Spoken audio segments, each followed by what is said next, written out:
Hello and welcome to the Commander's Quarters. I'm your host, Mitch. Glad to have you here. Now, normally we do budget deck techs on this channel, but today we're going to be showcasing an episode from a new and upcoming channel. And this channel is a part of our Creators Quarters initiative. The goal of this initiative is to help aspiring content creators get started and to produce some high-quality content for the Magic community. These channels are just getting started, so I'd appreciate if you watched their episode and gave them feedback on what you liked and what maybe could be improved. If you enjoyed this episode, make sure you go to their channel page and like the episode there too. Also, make sure you subscribe to their channel and share it with some friends. Every little bit helps when you're starting out. Alright, that's enough talking for me now. Without further ado, here's the Jank Bank.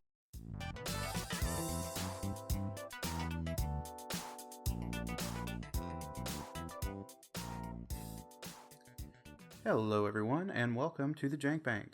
My name is Brad, and I'll be your host as we explore fun, unusual, and unique commander decks that can still hold their own and win games. With War of the Spark and its 36 Planeswalkers on the horizon, today we're going to be taking a look at a super fun and super janky take on Super Friends, with a deck I like to call Jund Legion of Doom. The goal of this deck is to produce as many creature tokens as possible, use our Planeswalkers to buff those tokens into huge threats, and potentially kill all of our opponents at once. Now I know what you're thinking, that sounds like a fine strategy, Brad, but where's the jank we were promised? Where's the spice? Where is the cream filling? Well, all of the Planeswalkers in this deck come from the Planeswalker theme decks, with just two exceptions, the first of which is our commander. The commander for this deck is Lord Windgrace, a 5 loyalty Planeswalker for 2 black-red green. His +2 ability is going to allow us to discard a card and then draw a card, but if we discarded a land, we draw 2 cards instead. His -3 ability lets us return up to 2 land cards from our graveyard to the battlefield, and his -11 ability lets us destroy up to 6 non-land permanents, and then create 6 2/2 Green Cat Warrior tokens with Forest Walk. Lord Windgrace is a card draw and ramp engine all in a single card, and if we can get to his ultimate, it's going to be devastating for our opponents. Now, this wouldn't be much of a Super Friends deck without Planeswalkers, so let's take a look at those first. Starting things off, we have Chandra Bold Pyromancer, Angrath Minotaur Pirate, and Liliana the Necromancer. Chandra is a 5 loyalty Planeswalker for 4 and 2 red. Her +1 adds 2 red mana to our pool and does 2 damage to target player. Her -3 deals 3 damage to target creature or Planeswalker, and her -7 deals 10 damage to target player and each creature and Planeswalker they control. Angrath is a 5 loyalty Planeswalker for 4 black-red. His +1 deals 1 damage to target opponent and each creature they control. His -3 lets us return a pirate from our graveyard to our hand, and his -11 destroys all creatures target opponent controls and deals damage to that opponent equal to their total power. With Chandra and Angrath, we're going to be primarily focusing on those ultimate abilities, which are going to allow us to slow down a single player without drawing the ire of the entire table. Liliana is a 4 loyalty Planeswalker for 3 and 2 black. Her +1 says target player loses 2 life. Her -1 lets us return a creature from our graveyard to our hand. And her -7 lets us destroy up to 2 creatures and then return up to 2 creatures from graveyards to the battlefield under our control. Liliana's ultimate is also going to provide a bit of removal, but with the upside of either bringing back some of our best creatures or stealing creatures from our opponents. Or both. You do you. Next we have Sarkhan Dragonsoul and Nissa Genesis Mage. Sarkhan is a 5 loyalty Planeswalker for 4 and 2 red. His +2 deals 1 damage to each opponent and each creature they control. His -3 deals 4 damage to target player or Planeswalker. And his -9 lets us search our library for any number of dragons and put them onto the battlefield. Nissa is a 5 loyalty Planeswalker for 5 and 2 green. Her +2 untaps up to 2 target creatures and 2 target lands. Her -3 gives target creature +5/+5 until end of turn. And her -10 lets us look at the top 10 cards of our library, put any number of creatures and lands from among them onto the battlefield, and the rest go on the bottom of our library. Sarkhan is going to let us cheat out some of our best token producers, and even though Nissa only looks at the top 10 cards of our library, we will usually find something to improve our board. Next, we have the only other Planeswalker that isn't from a Planeswalker theme deck, but the deck just didn't feel right without him. I'm of course talking about the infamously bad Tibalt the Fiend-Blooded. Tibalt is a 2 loyalty Planeswalker that costs 2 red mana. His -1 lets us draw a card and then discard a card at random. His -4 deals damage to target opponent equal to the number of cards in their hand. And his -6 lets us gain control of all creatures until end of turn, untap them, and they gain haste until end of turn. Tibalt has long been a joke among Magic players, but his ultimate ability is very powerful, and we have ways of activating it the turn he enters the battlefield. What a time, gonna drink some water. Throat is dry talking. Oh, that's good water. Before we get into that, though, let's look at the Planeswalkers that will be buffing our tokens, starting with Vraska Regal Gorgon, Vivian the Arcbow, and Nissa Nature's Artisan. Vraska is a 5 loyalty Planeswalker for 5 black green. Her +2 lets us put a +1/+1 counter on a creature and it gains menace until end of turn. Her -3 destroys target creature. And her -10 puts a +1/+1 counter on each creature we control for each creature in our graveyard. Vivian is a 5 loyalty Planeswalker for 4 and 2 green. Her +2 puts 2 +1/+1 counters on up to 1 target creature. Her -3 says target creature we control deals damage equal to its power to target creature we don't control. And her -9 gives creatures we control +4/+4 and trample until end of turn. Nissa is a 5 loyalty Planeswalker for 4 and 2 green. Her +3 says we gain 3 life. Her -4 lets us reveal the top 2 cards of our library, put all lands from among them onto the battlefield, and the rest into our hand. And her -12 gives creatures we control +5/+5 and trample until end of turn. Vivian and Nissa both make our creatures much bigger and give them trample so we can go through any small blockers our opponents have. And Vraska doesn't grant trample, but the buff she gives our tokens is permanent. Finishing up our Planeswalkers, we have Vraska Scheming Gorgon and Domri City Smasher. Vraska is a 5 loyalty Planeswalker for 4 and 2 black. Her +2 gives our creatures +1/+0 until end of turn. Her -3 destroys target creature. And her -10 until end of turn gives our creatures Death Touch, and whenever this creature deals damage to an opponent, that player loses the game. Vraska's ultimate is one of the best win conditions in this deck and can end a game out of absolutely nowhere. Domri is a 4 loyalty Planeswalker for 4 red-green. His +1 gives our creatures +1/+1 and haste until end of turn. His -3 deals 3 damage to any target, and his -8 puts 3 +1/+1 counters on each creature we control, and they gain trample until end of turn. Domri's ultimate can grow our creatures and give trample, but don't forget he also functions as a haste enabler with his +2 ability. So with these Planeswalkers, we are primarily focused on those ultimate abilities, but how do we make sure they stay on the board long enough to actually activate them? The answer is probably not going to shock you. We are running the Chain Veil, Peer Imaginative Rascal, and Doubling Season. The Chain Veil is an artifact that we can pay 4 and tap to activate all of our Planeswalkers twice, but does deal 2 damage to us if we don't use a Planeswalker ability on our turn. Peer is a 1/1 human that says if 1 or more counters would be put on a permanent we control, we put that many +1 on it instead. And Doubling Season says if an effect would create 1 or more tokens under our control, it creates twice that many tokens instead. It also says if an effect would put 1 or more counters on a permanent we control, it puts twice as many counters instead. This means that every time we make a token, we are going to get 2 instead, and whenever we would put a +1/+1 counter on a creature, we get 2 instead. It also means that when we play a Planeswalker, it's going to enter the battlefield with double its starting loyalty. This is going to let us activate most of our ultimate abilities on the same turn that we play that Planeswalker. For an example of how these effects work together, let's take a trip to Magical Christmas Land. Say we have Peer and Doubling Season on the battlefield, and we play Tibalt. When Tibalt enters the battlefield, we will trigger Peer first to make Tibalt's 2 starting loyalty 3 instead. Then we trigger Doubling Season, and now Tibalt enters the battlefield with 6 loyalty and ready to spread some Christmas cheer. So now that we've been through our Planeswalkers and the cards that enable them, let's take a look at our token producers. Dragon Master Outcast is a 1/1 for 1 red mana that creates a 5/5 dragon token with flying at the beginning of our upkeep if we control 6 or more lands. If we get him down early and start ramping, we are going to have a lot of power on the board very quickly. Utvara Hellkite is a 6/6 flyer for 6 and 2 red, and says whenever a dragon we control attacks, we create a 6/6 dragon token with flying. This is a threat our opponents have to have an answer for, because if they don't, we're going to double the number of dragons we have every turn and just spiral out of control. Tindershoot Dryad is a 2/2 for 4 and a green, and says at the beginning of every upkeep, we create a 1/1 Saproling token. Our Saprolings also get +2/+2 if we have the City's Blessing. Josuvest Lich Knight is a 4/5 with Menace for 2 and 2 black, but he also has a kicker cost of 5 and a black. If we pay that kicker cost, he's going to create 8 2/2 zombie tokens with Menace when he enters the battlefield. Scoop Mob is a 1/1 for 1 green mana, and says at the beginning of our upkeep, if we control 5 or more lands, put 4 +1/+1 counters on it.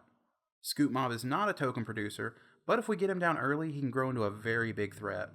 This slot could probably be filled with a multitude of other creatures, but this little guy was just too cute to cut.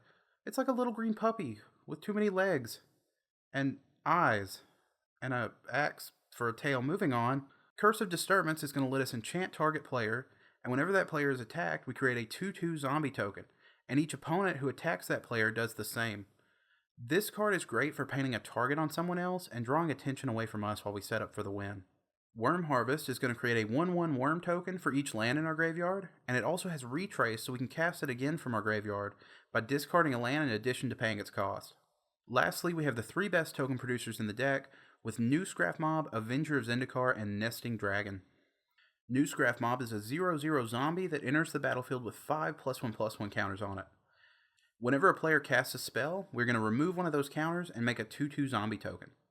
Avenger of Zendikar is a 5/5 elemental, and when it enters the battlefield, we create a 0/1 green plant creature token for each land we control.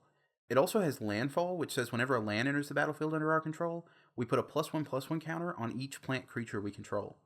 Nesting Dragon is a 5/4 dragon with flying, and also has Landfall, which says whenever a land enters the battlefield under your control, create a 0/2 dragon egg token, with whenever this creature dies, create a 2/2 dragon token with flying, and pay red, this creature gets +1/+0 until end of turn. All 3 of these are powerful on their own, and with Doubling Season in play, they're absolutely bonkers. Now, some of these cards, Doubling Season, are going to paint a very large target on our back. So let's look at just a few of the ways to get back some of our key cards with Eternal Witness, Deadbridge Chant, and Stitch together. Eternal Witness is a 2/1 human shaman for 1 and 2 green, and when it enters the battlefield, we may return a card from our graveyard to our hand. When Deadbridge Chant enters the battlefield under our control, we put the top 10 cards of our library into the graveyard. Then, at the beginning of our upkeep, we choose a card at random from our graveyard, and if it's a creature, we put it onto the battlefield, and if it's anything else, we put it into our hand. Stitch Together is going to return a creature from our graveyard to our hand, but it also has Threshold, so if we have 7 or more cards in our graveyard, that creature returns to the battlefield instead. So now that we've been through the Planeswalkers, the token producers, and just a sprinkle of recursion, let's move on to an important part of every deck, the ramp. First, we have Cultivate and Kadama's Reach, each of which let us search our library for up to 2 basic land cards, put one into our hand, and the other onto the battlefield tapped. Colony Heart Expedition is going to get a quest counter whenever a land enters the battlefield under our control, and we can remove 3 of those counters and sacrifice it to search our library for up to 2 basic lands and put them onto the battlefield tapped. Fertilid is a 0/0 elemental that enters the battlefield with 2 +1/+1 counters on it. We can pay 1 and a green to remove a counter and search our library for a basic land and put it onto the battlefield tapped. Sakura Tribe Elder is a 1/1 snake shaman we can sacrifice to search our library for a basic land, put it onto the battlefield tapped.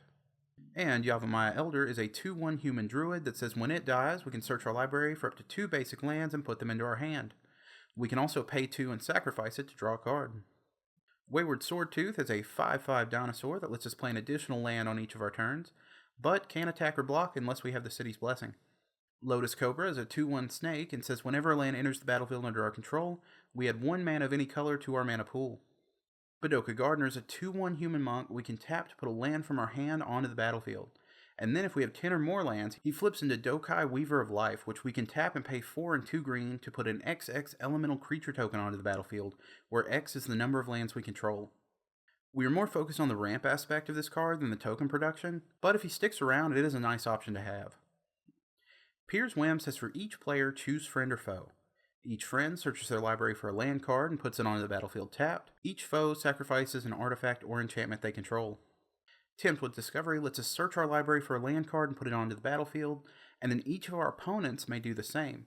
But for each one of them who does, we get to go search for another land. The important thing to remember about both of these cards is that we can search our library for any land we want. Don't waste these on basics, go get yourself something nice. Farseek lets us search our library for a plains, island, swamp, or mountain and put it into play tapped. Lastly, we have just 2 mana rocks with Soul Ring, which costs 1 and taps for 2. And Chromatic Lantern, which taps for any color and allows all of our lands to do the same. In order to cast these spells, we're going to have to get them into our hand first, and we can't put all of our card draw hopes on Lord Windgrace's giant rippling kitty cat shoulders, so let's look at some other ways to get those cards we need with draw power. Mind's Eye says whenever an opponent draws a card, we can pay 1 mana and draw a card as well. Phyrexian Arena is going to let us draw a card at the beginning of our upkeep at the low cost of 1 life. Deathreap Ritual is going to let us draw a card at the beginning of any player's instep as long as a creature died this turn. Faithless Looting is going to let us draw 2 cards and then discard 2 cards, but also has flashbacks we can cast it again from our graveyard. Diabolic Tutor and Mastermind's Acquisition both let us search our library for any card and put it into our hand. Demonic Tutor and Increasing Ambition are going to do the same, but if we cast Increasing Ambition from our graveyard, we get to search for 2 cards instead, and it has Flashback to help us do that. Now sometimes our opponents are going to have a card on the board we just need gone, so let's take a look at how we're going to deal with problem cards with our removal. Beast Within is going to let us destroy a permanent, and then its controller makes a 3/3 Beast token. Settle the Score exiles target creature, and then we can put 2 loyalty counters on a Planeswalker we control. Chaos Warp is going to shuffle a permanent into its owner's library, then they shuffle and reveal the top card of their library. If it's a permanent, they put it onto the battlefield. This card sounds riskier than it is, but odds are opponents are just going to hit a land. Transmogrifying Wand enters the battlefield with 3 charge counters on it. We can pay 1, tap it, and remove a charge counter to destroy a creature, and its controller creates a 2/4 Ox token. However, we can only use this ability at sorcery speed. Shattering Spree lets us pay any amount of red mana to destroy that many artifacts. And Windgrace's Judgment lets us destroy a non-land permanent each of our opponents controls. These cards can destroy a wide array of problem cards for us, but if we need to clear the board in a hurry, we're going to need something a bit bigger. Blasphemous Act deals 13 damage to each creature and costs 1 less to play for each creature on the battlefield. Gaze of Granite costs X, 2 black and a green, and lets us destroy each non-land permanent with converted mana cost X or less. Decree of Pain destroys all creatures, they can't be regenerated, and we draw a card for each creature destroyed this way.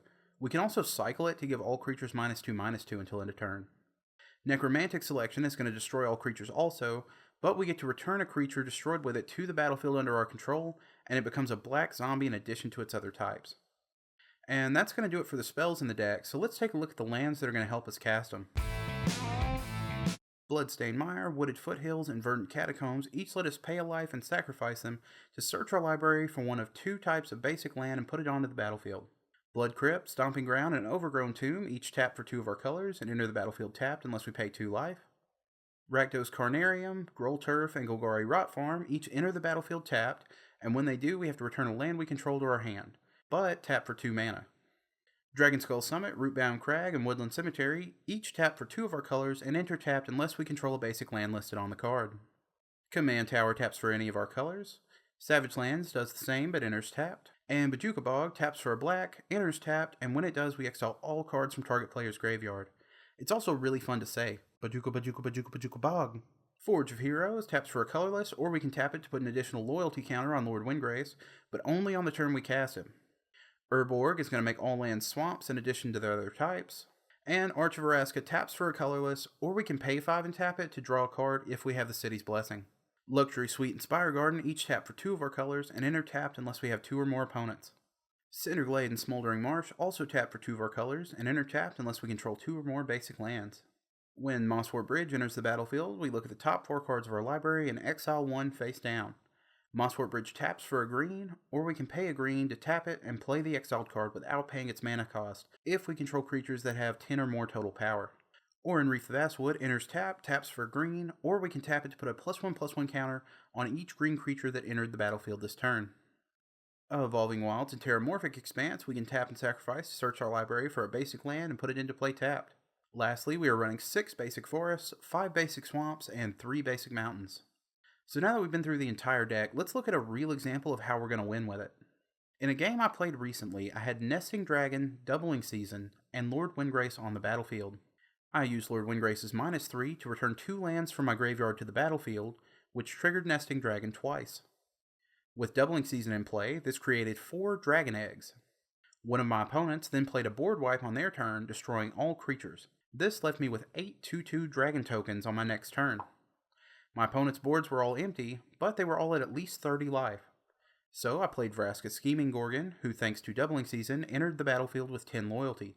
I used her ultimate, and much to my opponent's surprise, killed all 3 of them at once. And that's going to do it for today's deck, but I really want to hear what you think about it, so please let me know in the comments below. We will be back in 2 weeks with a brand new deck, so if you enjoyed this video and want to see more, be sure to like, subscribe, and hit that notification bell to stay up to date on all the latest episodes. You can also follow us on social media to see how the next deck is coming along, links to which are in the description below. If you would like to support the channel directly, there's also a link to our Patreon in the description. Being a patron has a lot of benefits, including early looks at the next episode, your name in the credits, and even a tier where you get a deck tech based on your own idea. See you next time, guys, and stay janky.